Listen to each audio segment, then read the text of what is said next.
Alrighty, party peoples of the interwebs, viva Fry, former Montreal litigator turned current Florida rumbler, although I am back up in Canada, behind the Iron Rainbow, the Maple Gulag. Today I was watching Director of Secret Service, Kim Cheatle, testify before a congressional hearing about the catastrophic, monumental security failure that nearly led to President Donald Trump being executed, assassinated live on television in HD, prime time for the world to see, but for the grace of God, a slight tilt in his head, we averted what I have no doubt would have been leading to World War III, the Archduke Franz Ferdinand assassination 2.0, and Director of Secret Service Kim Cheatle was before Congress today on subpoena because she refused to comply and testify on her own, answering questions, and my goodness, what ensued was 5 hours of evasiveness, arrogance, pomposity, and I dare say antagonism. I would not want to reveal conversations that I've had with my employees. Outright provocation, an act intended to trigger some sort of nefarious, awful response from the people because of her lackadaisical incompetence that nearly led to the death of Donald Trump. Now, I watched all 5 hours of this so that you don't have to, and I'm going to summarize it to say that for a brief moment in time, it looked like Democrats and Republicans were coming together in some sort of bipartisan committee to get to the bottom of this, because this act didn't just affect Donald Trump. It didn't just affect Republicans. This would have been the end of the United States as we know it. I'm telling you, this would have led to cataclysmic world events that would have led to World War III, but for the grace of God. And Kim Cheatle got up there to answer some questions. Didn't do a very good job doing it, but I've also got to say the bipartisan nature of this congressional hearing didn't last very long, because the Democrats, never letting a good crisis go to waste, didn't wait all of 5 minutes before turning this into a hearing on gun control, gun violence. Yes, because the attempted assassination of the president, the former president, and probably to be future president, it wasn't just a question of monumental security service failures. It was a question of gun control, AR-15s, not passing common sense gun control, and they turned it into something to promote their agenda of Second Amendment rights violation, gun control, because faced with the cataclysmic security failure of the Secret Service to protect the president, you gotta go and blame the guns. We'll ask hard questions of Director Cheatle today in order to identify and understand the shocking security failures that occurred and to help transform the operations of the Secret Service to prevent anything like this from happening again. But we can't let ourselves off the hook either, dear colleagues. What happened in Butler, Pennsylvania was a double failure: the failure by the Secret Service to properly protect former President Trump, and the failure of Congress to properly protect our people from criminal gun violence. We must therefore also ask hard questions about whether our laws are making it too easy for potential assassins to obtain firearms generally, and the AR-15 specifically. Mr. Comparatore, former President Trump, and the other rally attendees wounded in Butler are now members of a club no one wants to belong to, the thousands of people who have fallen victim to mass shootings. In his opening remarks, Jamie Raskin, for a minute, was reasonable. I'm like, holy cows, this is going to be the ultimate unifier, an attempted assassination on the president. And then Jamie Raskin quickly brought this into a matter of gun control, always pushing their gun agenda and almost exploiting of catastrophic security failures to push for more gun control. They brought up Uvalde as if 300 plus officers sitting back and doing nothing for over an hour is the excuse that they invoke to say how tragic and how horrific that incident was so that they can go and take away your guns. They brought up the Scalise shooting. They even brought up the Nancy Pelosi hammer against her husband incident. So I guess this is beyond gun control. This should go into hammer control. They brought up the heated political rhetoric, begging the general public to tamp down the rhetoric. And then you go on Twitter this afternoon and you got Gretchen Whitmer saying fight like hell, words that they literally impeached Donald Trump for. It's okay when Democrats do it because it's capital D different. It was an hour-long speech filled with falsehoods and calls to action. You'll never take back our country with weakness, President Trump told a fired-up crowd at his Save America rally, urging his thousands of followers to walk down Pennsylvania Avenue and fight like hell. Less than an hour later, the first violence at the Capitol. So setting aside the disgusting act that the Democrats exploited of this incident to push for more gun control, because that's what you do faced with cataclysmic Secret Service failure. When Secret Service can't protect you, take away your guns. Yeah, that makes sense if you're a Democrat. Set aside that opportunistic exploitation of the incident. AOC actually asked a good question and brought out what was beyond incompetence of this Kim Cheatle. That's the highlight right here. You established earlier that the building upon which the shooter operated from was outside of that established perimeter, correct, for the Butler, Pennsylvania event? It was outside of our secure perimeter, yes. Now, that building was, I believe, 500. How far away was that building from the president? It was approximately 200 yards. 200 yards. An AR-15 has a range of about 400 to 600 yards. My question is, why does the Secret Service perimeter, why is the Secret Service protective perimeter shorter than one of the most popular semi-automatic weapons in the United States? There are a number of weapons out there with a number of ranges. Again, an advance was completed. The determination of the perimeter, I'm not going to speak to specifics, but there are a number of factors that are taken into account when we determine our perimeter. Some of it has to do with terrain, some of it has to do with buildings, some of it has to do with assets and resources that are available.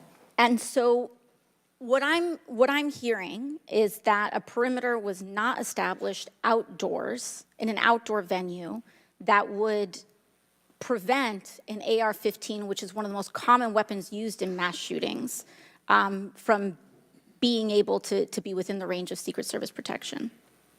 A perimeter was established, and even though there were buildings that were outside of that perimeter, it wasn't just that building. There were a number of buildings in the area, and there was overwatch that was created to help mitigate some of those buildings. It's almost a joke. You get Kim Cheatle saying, yeah, that building wasn't within our security perimeter because I don't know why. If your security perimeter didn't include a building that offered a clean view and a clean shot to the president while he was delivering his speech at 130 yards, if that wasn't included in your security perimeter, guess what? You screwed up on your security perimeter. For 5 hours, Kim Cheatle had no answers to anything. She didn't know the timeline. She didn't want to say anything that wasn't factually correct. The investigation is still ongoing. She'll give her final opinion when there's a final report on. 9 days later, Kim Cheatle admitted she hadn't even gone to the site to inspect. It took her 3 days to speak with the people who actually took down the shooter. She didn't know a damn thing. Plausible deniability, my butt. It's called not doing your job. It's called being incompetent. But to get before Congress and not answer the questions, be evasive, be smug, arrogant, and pompous, it's an act of provocation faced with what could have been world-changing cataclysmic failure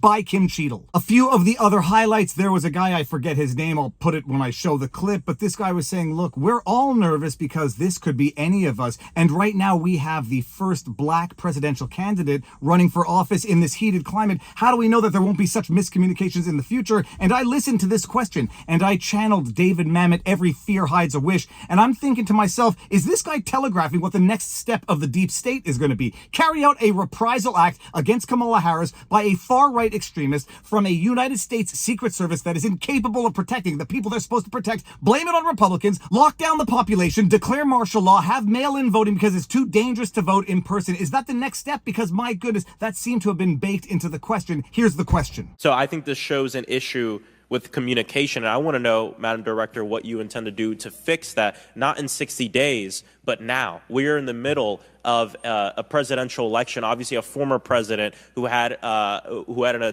assassination attempt, another rally goer who was killed due to this gun violence. We now have a presumptive nominee of the Democratic Party who's also historic, first black woman to be running for president. And so I am worried about everybody's life. What do you all intend to do to fix this communication breakdown and making sure that you actually take what local law enforcement, local folks are saying more seriously? You had Representative Nancy Mace accusing Kim Cheatle and the United States Secret Service of being politicized, infiltrated by politics. Kim Cheatle assures her that, no, we are not political whatsoever. Then she asks, well, how is it that your opening statement was leaked to the media hours before it was even sent to the committee? And she had no good answer to that question, to which Nancy Mace had a few choice words, those being bullshit. You stated earlier, Secret Service is not political. Is that correct? Yes.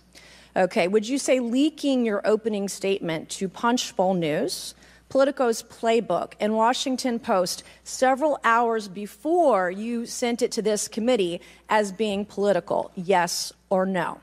I have no idea how my statement got out. Well, that's bullshit. So, Mr. Chairman, I would like to ask unanimous consent to enter into the record articles by Punchbowl News, Political Playbook, Washington Post, all done at 5:24 a.m., 6:12 a.m., 6:34 a.m., a solid 3 to 4 hours before this committee got your statement. Without objection, so ordered. But the best 5 minutes of the entire hearing, the most captivated, compelling 5 minutes of the entire hearing came from Representative Pat Fallon. It's the only 5 minutes you need to watch of this entire 5-hour hearing. It really confirmed in my mind that this was not merely criminal culpable negligence, which I firmly believe that it is at the very least. If Kim Cheatle doesn't know that she is an asset for the deep state attempt to assassinate Donald Trump, my goodness, she's a useful idiot. But I truly, firmly believe that she knows damn well what she tried to allow to happen, because nothing else explains how they did not secure the roof of that building, how they did not have United States Secret Service on that building. She said that they had a watch over that building, which means that they were watching a man take open shots at the president, how a 20-year-old kid showed up to that site twice. And as Pat Fallon humorously but not so humorously noted, that is 2 more times than Kim Cheatle herself had attended the site. He showed up there twice. He showed up there with a drone to scope out the area. He knew that the best location was unsecured, and he took his shots on the president. And I'll say it one more time, but for the grace of God, an act of divine intervention, that bullet did not catch its mark in Donald Trump. She had no good answers for any of this. And I dare say Pat Fallon illustrated that this goes beyond incompetence. Chair now recognizes Mr. Fallon from Texas. How did a 20-year-old loner with a week's notice pick the absolute best location to assassinate President Trump when the entire Secret Service missed it? Director Cheatle, in your leadership, your agency got outsmarted and outmaneuvered by a 20-year-old. How can we have any confidence that you could stop a trained professionals from a nefarious nation state? Those are absolutely questions that we need to have. I know they're answers questions, to. but you know, the fact of the matter is we can't have that confidence. Director, do you have the ability personally, and do you have the authority to beef up security of any of your protectees? Yes, I do. Okay. So were you also aware there was a credible threat President Trump was facing? He was facing a heightened security threat to a foreign adversary? Yes. Okay. So given that there was an increased threat to President Trump's life, was he provided a full security complement akin to what a sitting U.S. president would receive? He was provided a full complement of security based on the threat assessment that we had. That's not my question. And the venue. My question is, if he'd been the sitting president, would he have had the same security he had on July 13th, or would have been beefed up? There is a difference between the sitting So he president didn't. So your answer is he didn't. and continuity of government and the So responsibility he that we did have. not. Okay, there wasn't a CAT team, a full CAT team on site. There wasn't counter-surveillance teams on site. But this is the thing. You just said you had the ability to beef up the security. You knew about the threat, and you didn't. And that's as telling as it is chilling. We have satellite images from the Butler Fairgrounds. Have you visited the site? No, I have not. 9 days and you have not visited the site. You should have been there that night. Did you talk to, that evening, did you talk to the team, the heroes that surrounded the president? Did you call them that night? They were still operational working. So that's for an answer is protection no. Did you call them the next of the day? president. Yes, I spoke with You called them the very next day, not the day of, or was it 72 hours after? I don't know the timeline, but I spoke with Okay, them because you're under oath. immediately I following. think it was 72 hours after. You waited 3 days. What is immediately clear is that there are a number of structures that need to be secured. Of these, Director, other than the first, immediate 4, what's the most dangerous site that should have been secured? Because Security 101, you got to mitigate the high ground. Yes. Okay. Do you know what the next most dangerous site, what was the closest structure to the president, other than the 4 immediate ones that you had your counter-sniper teams on? There are a number of structures around that event site. You know who the shooter knew? The shooter has visited the site 2 more times than you have, and he had a drone, and he picked the AGR building. So you said, do you remember in an ABC interview you did that you didn't have people on the roof of the AGR building because you were worried about safety because of the slope? I recall that statement. Okay. Does the Secret Service have written policy you can share with us about slope roofs? No. Okay. So why'd you act like there was one? Because is it your practice to comment on enormous events of enormous national implications when you're ignorant of the facts? That's rhetorical. So here's this thing with the slopes. You go all up to like 1812. You can go to a 112, which is about as flat as you can get without it being completely flat. And you're saying that there was a danger, safety concern there. But the problem is, Director, you put your counter snipers on a 312 roof, which is steeper than the 112. And by the way, the 112 is ADA compliant. You can build a a ramp for a wheelchair on a 112 roof. So these are nothing but pathetic excuses, and they make no sense, and they're a bunch of cow dung. All the law enforcement I've spoken with over the last 9 days are amazed that the AGR rooftop was not secure. And you want to know why? Because it's dangerous. I have never had any long gun training in my life. I own an AR-15, and last time I shot it one time my whole life. It was 6 years ago. That is until Saturday, where we recreated the events in Savoy, Texas, where we recreated what happened in Butler. I was lying prone on a sloped roof at 130 yards at 6:30 at night. And I knew that he had a scope. I didn't know what kind, red dot or magnified. So I shot 8 rounds from both. You know what the result was? 15 out of 16 kill shots. And the one I missed would have hit the president's ear. That's a 94% success rate. And that shooter was a better shot than me. It is a miracle President Trump wasn't killed. Corey Comparatore's life is over because that damn shooter made it on the roof. And it wasn't the roof that was dangerous. It was the nut job on top of the roof. You know what else is dangerous? I believe your horrifying ineptitude and your lack of skilled leadership is a disgrace. Your obfuscating today is shameful. And you should be fired immediately and go back to Garden Doritos. Mr. Chairman, I yield back. Others out there on the internet pointed out to me, Viva, how did you miss this? She talked about having encrypted messages with foreign leaders. I admit I didn't pick up on that. I didn't catch that in real time. And I am wondering what is the extent of the meaning of that admission that she might have inadvertently made. Representative Boebert asked earlier about using encrypted apps that you said you have not used, I guess, Signal. Have you used any encrypted app to communicate from your personal device? I do, on occasion, use encrypted apps to communicate. So you use some form of an encrypted app to communicate with people within the federal government, with local law enforcement? Whom are you communicating using the encrypted apps? Many times it's with colleagues and associates. So you're communicating with colleagues on a personal device? There are times that the Secret Service, when we work internationally with some of our partners, that they don't have the same texting capability. And you're not able to do that with your government-issued device? Recently, we have been able to install some of those apps on government devices. Okay. Let's talk about some of the things that we can get access to. I'm actually shocked that you are using your personal device and encrypted communication tools. I think that might be the most shocking thing that I've heard today. I didn't expect for you to say that. I gotta tell you this, the deep state is involved in this. This is beyond a Lee hop. This looks like a me hop. That is a let it happen on purpose versus a made it happen on purpose. This was an abject disaster. It was criminal negligence or criminal outright. And it was so bad at the end, if anybody caught it on a hot mic, there was somebody who astutely observed what we just witnessed in real time. Yeah, that's what we call a smackdown. It's not good either. You know, you can't be happy about that. Obviously, it's sad. Even this guy's sad back here, right? He was just filming it for C-SPAN, a quality organization.